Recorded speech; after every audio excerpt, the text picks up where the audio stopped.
భూమి కంటే ఎక్కువ భారం మోసేది మహిళ. ఏ రంగం తీసుకున్నా కూడా మహిళలు నంబర్ 1. ఆవకాయ పట్టాలన్నా మీరే, అంతరిక్షానికి వెళ్ళాలన్నా కూడా మీరే. తెలుగుదేశం పార్టీ ఆవిర్భావం నుంచి మహిళలకు అనేక రంగాల్లో ప్రాధాన్యత ఇస్తూ వచ్చాం.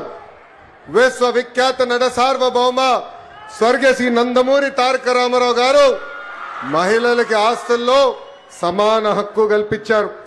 స్థానిక సంస్థ ఎన్నికల్లో మహిళలకు ఆనాడు 9% రిజర్వేషన్ ఇచ్చారు. మహిళల కోసం ప్రత్యేకంగా ఒక విశ్వవిద్యాలయం కూడా ఏర్పాటు చేసింది అన్న ఎన్టీఆర్. మహిళల్ని అన్ని రంగాల్లో ప్రోత్సహించింది మన నాయకుడు చంద్రబాబు నాయుడు గారు.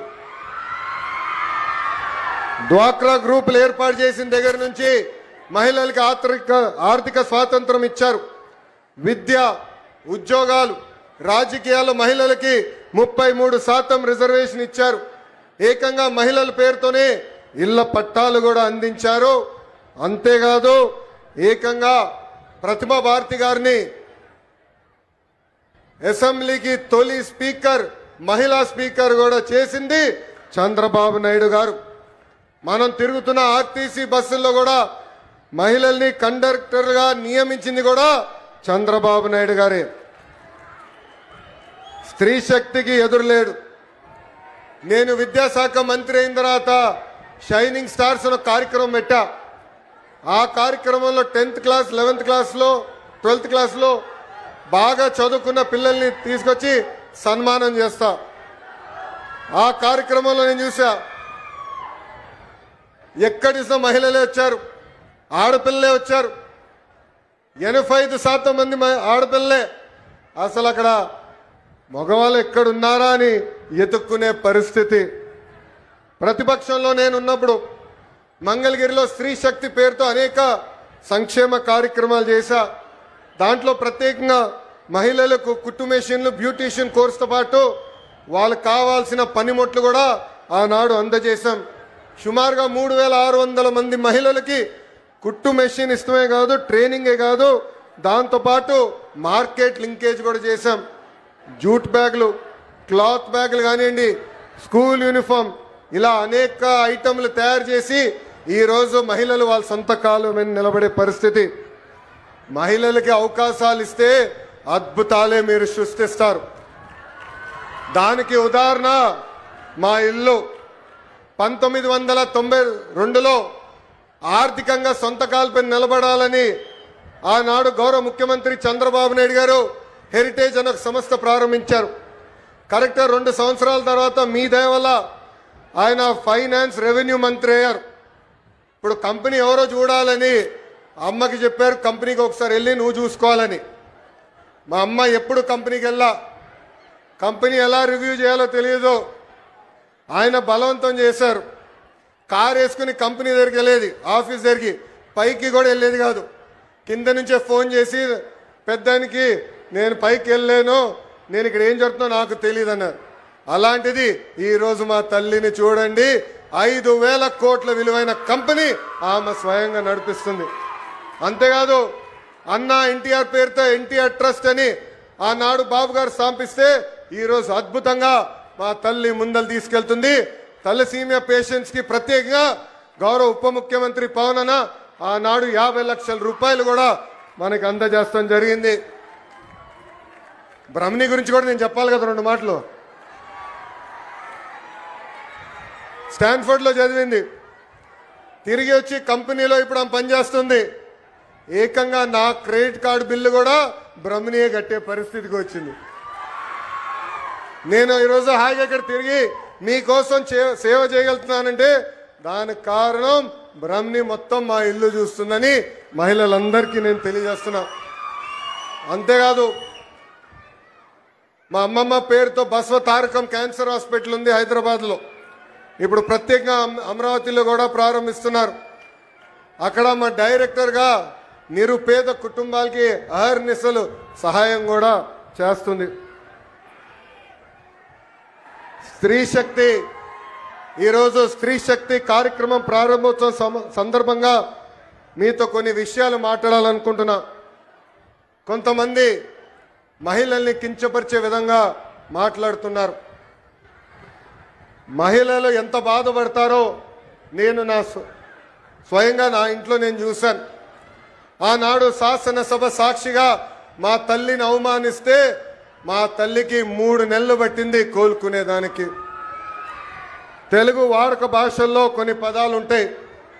చీర కట్టుకున్నావా, గాజులు తొడుక్కున్నావా, అమ్మాయిలాగా వేడవద్దని కొన్ని పదాలు వాడతారు. అవి ఎప్పుడిన్నా నాకు చాలా బాధ కలుగుతుంది.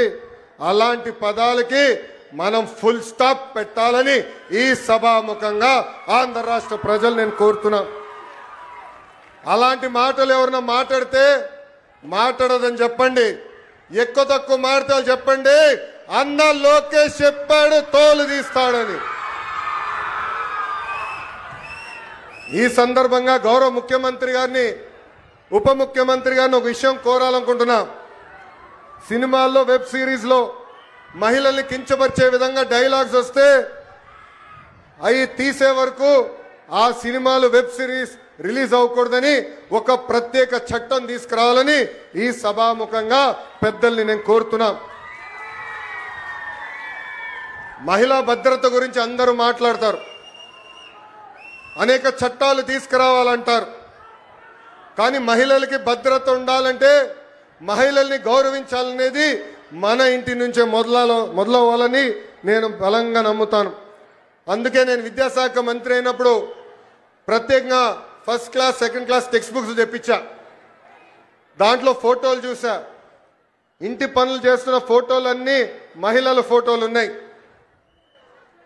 ఏకంగా అది నేను మార్చాను. ఇప్పుడు 50% ఫోటోలు మగవాళ్ళు ఇంటి పనులు చేసే ఫోటోలున్నాయి, 50% ఫోటోలు ఆడవాళ్ళు ఇంటి పనులు చేసే ఫోటోలున్నాయి.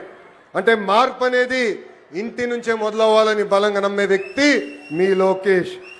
ఇంకా మెగా పేరెంట్ టీచర్ మీటింగ్లో ప్రత్యేకంగా పిల్లలతో తల్లికి వందనం కూడా మన ప్రభుత్వం చేపించింది.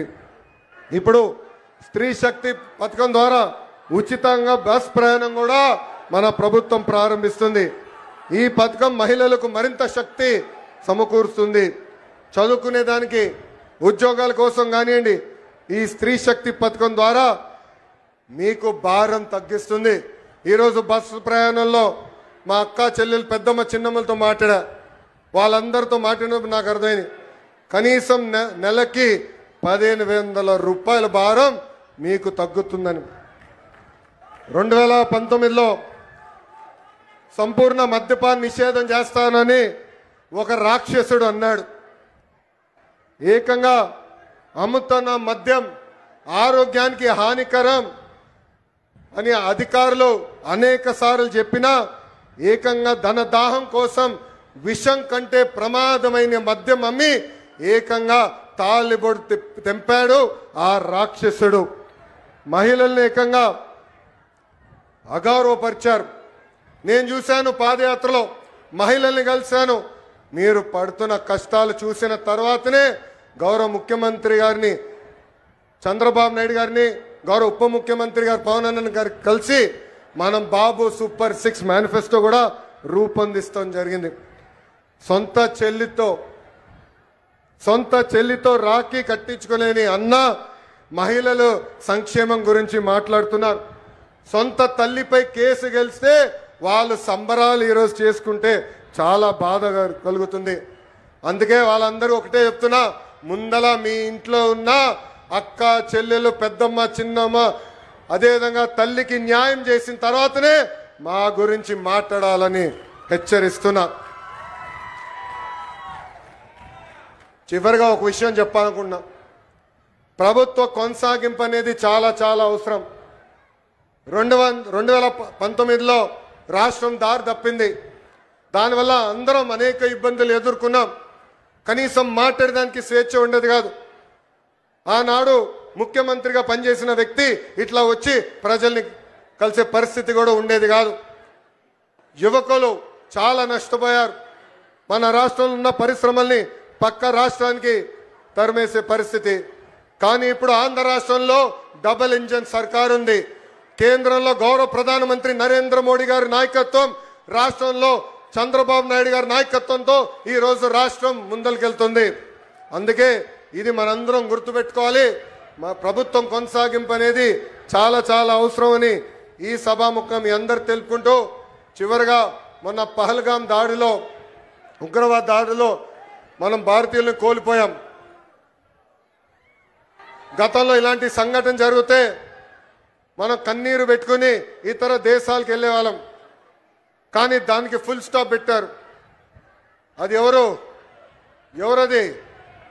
మన మిసైల్ గౌరవ ప్రధానమంత్రి నరేంద్ర మోడీ గారు ఆపరేషన్ సింధూర్ ద్వారా తగిన గుణపాఠం చెప్పారు. ఉగ్రవాదుల తర్వాత దాడి చేశారు. ఏకంగా పాకిస్తాన్ ఆర్మీ కూడా దాడి చేసింది.